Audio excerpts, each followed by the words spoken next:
Quisiera que me acompañen a buscar Romanos capítulo 5. Romanos capítulo 5. Desde el verso 1 al 11 vamos a ir tocando algunos versículos para no hacerlo muy extensivo en el tiempo. Algo muy importante en cuanto a este pasaje, que titula en la Reina Valera Resultados de la Justificación, es que Pablo en estos primeros 11 versículos hará una exposición acerca de la esperanza que tenemos. Hablamos mucho en esta mañana acerca de la esperanza. Aunque no podemos ver al Señor, sabemos que nuestros ojos que tienen esperanza, que tienen fe, lo pueden ver. Hablaba Osvaldo acerca de un trono que ya no es un trono hacia nosotros, que nos va a castigar, no es el gran trono blanco el que esperamos, sino que es un trono de gracia, como dice el autor de Hebreos, pero ese trono se basa en justicia. Y ese trono será aquel trono que también condena. Hay una expectativa para aquellos que no creen.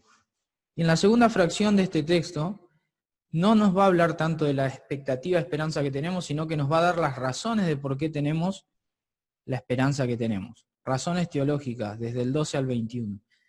Así que esa parte ya, si el que la quiere estudiar, lo puede hacer de forma personal. Pablo va a decir lo siguiente en el verso 1, este texto es central en la Biblia, es como Juan 3:16, deberíamos memorizarlo como el Salmo 23. Dice, justificados pues por la fe, tenemos paz para con Dios por medio de nuestro Señor Jesucristo, por quien también tenemos entrada por la fe a esta gracia en la cual estamos firmes. Y nos gloriamos en la esperanza de la gloria de Dios. Y dice, y no solo esto, sino que también nos gloriamos en las tribulaciones, y va a empezar a enumerar los efectos de la misma en la vida de los creyentes. Ahora, Pablo va a hacer un inicio y va a decir que estamos en paz con Dios. ¿Por qué? Porque hay una nueva relación. ¿En qué se basa esa nueva relación? Al menos tenemos dos características. Una, la justificación. Cuando hablamos de justificación siempre hablamos de un término legal y significa que Dios nos ha colocado en una posición de justicia que no merecíamos y que se basa siempre en la obra de Jesucristo. Esta justicia sabemos por textos previos desde el capítulo 4 que es una justicia que nos ha sido dada por medio de la fe. Esta declaración que Dios hace de que somos justos además tiene un efecto en nuestro corazón, porque Dios nos hace justos. Y ese efecto en nuestro corazón resulta en una relación positiva. Antes, lejos de Dios, declarados culpables delante de la ley, pero ahora en Cristo tenemos una relación positiva con Dios. Ahora estamos justificados. Pablo dice que tenemos paz, y esta es la segunda característica de esta relación.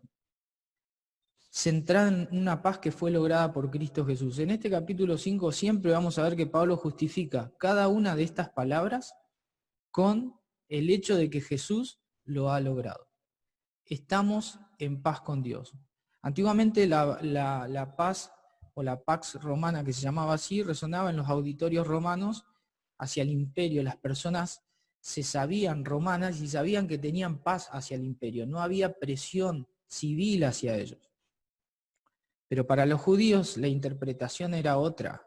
Para ellos la paz era una armonía, una prosperidad o relaciones armoniosas en la familia. Pero Pablo no está hablando de eso. Pablo no está hablando de una subjetividad interior de sentirme bien, sereno, aunque no lo excluye. Pablo está hablando de una guerra que se terminó. Una guerra donde el hombre dispuso enemistarse con Dios, contra Dios, y a través de Cristo, a través de la obra divina en Jesucristo, eso ha sido objetivamente terminado. Esa guerra ha sido acabada. Pablo habla acerca del Señor. De hecho, al finalizar, él dice que nosotros tenemos un Dios que es Dios de paz, y aclara que destruirá el enemigo en el 16:20. Y define el reino de Dios como un reino de justicia y de paz en el 14:17. Es muy claro que esta nueva relación que tenemos con Dios nos coloca en una situación diferente. Por eso Pablo dice que tiene una nueva jactancia, que no está centrada en pasarla bien, sino que está centrada en las aflicciones. porque de alguna manera Pablo sabe que toda esa situación produce en él como dijo a los Corintios, un mayor peso o eterno peso de gloria. Él piensa que el carácter que producen las aflicciones en el presente para la vida del creyente, al tener esperanza en Cristo, al ya no haber barreras judiciales en cuanto al pecado, ya no haber barreras en cuanto a la violencia que había a causa del pecado, por la paz que Dios ha logrado, ahora tenemos una nueva esperanza. Y una nueva esperanza que nos ayuda en los momentos de aflicciones. ¿Sentimos aflicciones? Obviamente que sí. Pablo las puede redundar en cuanto a sus ministerios, pero la realidad es que nosotros, más allá de nuestros ministerios, sentimos aflicciones. Y esas aflicciones nos pueden a nosotros producir esto que es que la esperanza no avergüenza, porque el amor de Dios ha sido derramado en nuestros corazones por el Espíritu Santo que nos fue dado. No hay ningún secreto para lo que Dios quiere producir en nosotros.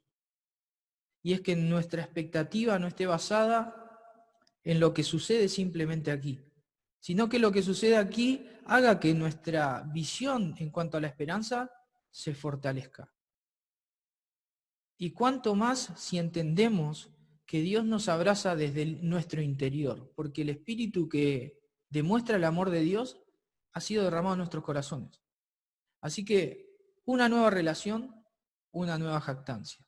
Pablo después hará menciones en cuanto a la seguridad que tenemos. Y seguridad basada ya no en la justificación, sino que utilizará un término que conecta con el verso 5, que es en cuanto al amor. Pablo dice desde el verso 6 al 8, porque Cristo, cuando aún éramos débiles, a su tiempo murió por los impíos, ciertamente apenas morirá alguno por un justo.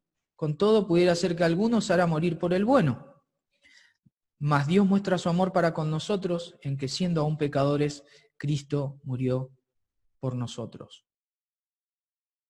Cristo muere por pecadores, es innegable.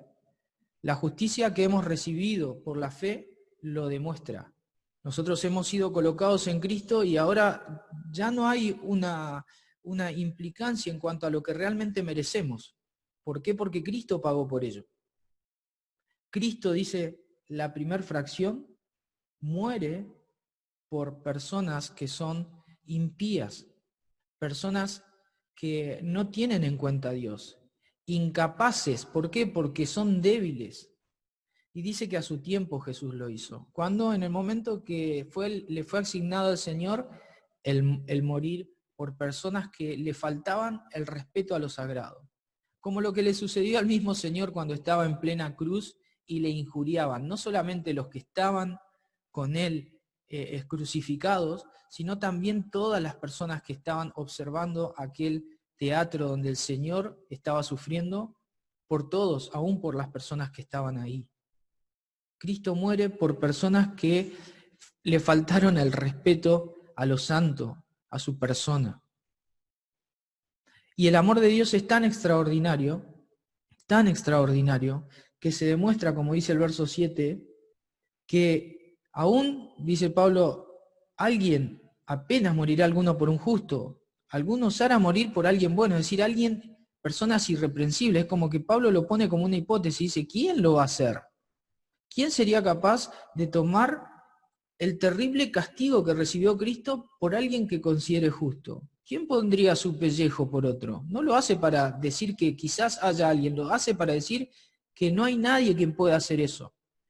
Para resaltar aquel que sí lo hizo a nuestro amado Salvador. Por eso termina diciendo en el verso 8 que la muerte de Cristo es por amor a los que realmente no merecen amor. Es para salvar a aquellos que no pueden alcanzar la salvación porque son débiles. Es por nosotros. Mas Dios muestra su amor para con nosotros en que siendo aún pecadores, Cristo murió por nosotros, impíos, pecadores. Dios ama a los hombres, pero justifica solamente al que cree. Y acá estamos en el contexto de la fe en la cena del Señor, en el contexto de la esperanza, en el contexto de entendernos justificados, pero también amados. Cuando miramos los símbolos, nos resuenan estas palabras, porque la cruz fue el hecho donde la expresión de la voluntad de Dios en cuanto a la justicia, el amor y finalmente la reconciliación, que es lo que vamos a ver, se han expresado de manera extraordinaria. Finalmente, en los últimos 3 versos, a los que le vamos a prestar atención, nos hablan acerca de que estamos reconciliados con Dios. Al principio Pablo dice que estamos en paz con Dios. La relación rota que había ha sido restaurada por medio del Señor Jesucristo. Ahora nos va a decir Pablo que estamos reconciliados y eso va a ser una garantía de ser liberados de la ira venidera. Fíjense cómo conecta Pablo todas las ideas. Hablaba de que la justicia nos sirve para entendernos en la tribulación presente sabiendo que tenemos esperanza. Pero ahora nos va a decir que esta reconciliación nos es una garantía para entendernos alejados de la ira que le espera a este mundo incrédulo. Pablo dice, pues mucho más, desde el verso 9, estando ya justificados en su sangre, por él seremos salvos de la ira. Porque si siendo enemigos, fuimos reconciliados con Dios por la muerte de su Hijo, mucho más, dice, estando reconciliados, seremos salvos por su vida. Y no solo esto, dice, sino que también nos gloriamos en Dios por el Señor nuestro Jesucristo, por quien hemos recibido ahora la reconciliación. Pues mucho más, dice, estando ya justificados. Es innegable, tenemos una nueva esperanza. ¿Y en qué se centra? En la justificación. Sin justificación, sin fe, no habría forma de que nosotros hubiéramos recibido algo de parte de Dios. Pero Pablo menciona y vuelve a esto. La justicia de Dios es la base para entendernos como libres de la ira venidera. ¿Quién recibió la ira de Dios en el contexto histórico? La recibió Cristo. Ahora nosotros, al ser colocados en Cristo, hemos sido liberados de esa ira, salvados de esa ira, pero se basó en aquella justicia que Cristo recibió. Y esta salvación que Pablo empieza a mencionar ya no es la salvación del tiempo presente, sino que Pablo habla de una salvación en el tiempo futuro. Los cristianos tenemos esperanza. Y esta esperanza es la que Pablo también en el capítulo 8, verso 20, habla de que hasta la creación gime por esta esperanza. ¿Cuál es la esperanza que tenemos? Es una esperanza para compartir con Dios su propia gloria. Cuando nuestros cuerpos sean redimidos y transformados por la justicia de Dios. Es una esperanza para la vida que hay después de la muerte. No tiene nada que ver, aunque realmente esta vida no deberíamos tratar como una vida trágica o tratar de buscar ese sentido a la vida, pero la realidad es que la esperanza de Dios es vida después de la muerte. Es la salvación que Él ha referido hacia el final. Es innegable que la Escritura enfoca la salvación en este sentido, una esperanza en cuanto al futuro. Las Escrituras nos alientan a observar la esperanza. Dice, porque las cosas que se escribieron antes para nuestra esperanza, se escribieron, a fin de que por la paciencia y la consolación de la Escritura tengamos nuevamente ¿qué? Esperanza. Romanos capítulo 15, verso 4. Así que es innegable que el fruto de la justificación es que estamos seguros. No habrá ira para nosotros. Esta esperanza se centra también en lo que entendemos como la reconciliación, la que dice en el verso 10. Cuando éramos enemigos, Cristo nos reconcilió consigo mismo. Nosotros que éramos los ofensores y nuestros pensamientos eran contra Dios, continuos al mal, como Pablo menciona en los primeros 3 capítulos de esta carta, ahora, por la actividad del Señor en la cruz del Calvario, nos ha sido dada esta reconciliación. Una reconciliación que tiene un sentido tanto presente como también futuro. Una reconciliación que nos hace mirar la vida como unidos a Cristo, en amistad con el Señor, en amistad y en una relación nueva con Dios. ¿Y esto por qué se logró? La realidad es que Pablo dice, porque si siendo enemigos fuimos reconciliados con Dios por la muerte de su Hijo, dice, mucho más estando reconciliados seremos salvos. ¿Por qué? Por su vida. ¿En qué se basa esta reconciliación? En su muerte, pero también el concepto de la esperanza que arrastra es porque Cristo ha resucitado. Como Cristo ha resucitado, entonces la promesa hacia los que creemos, a los que hemos sido justificados, es también lo mismo. Resucitaremos con Él. Y si no solo esto, sino que también nos gloriamos en Dios por el Señor nuestro Jesucristo, por quien hemos recibido ahora la reconciliación. Una nueva jactancia, la esperanza, pero también la reconciliación. Los judíos antes se jactaban en cuanto a la ley, pero ningún pecador debería jactarse en algo. Ahora nosotros, a causa de la esperanza que tenemos, más allá de las aflicciones que vivimos, y finalmente gracias al Señor Jesucristo podemos decir que tenemos esta nueva gloria. Así que hay motivos para alegrarse cuando miramos los símbolos, cada uno lo tiene en su propia casa. A la luz de las circunstancias actuales estamos justificados delante de Dios, estamos en paz con Dios y tenemos una esperanza segura.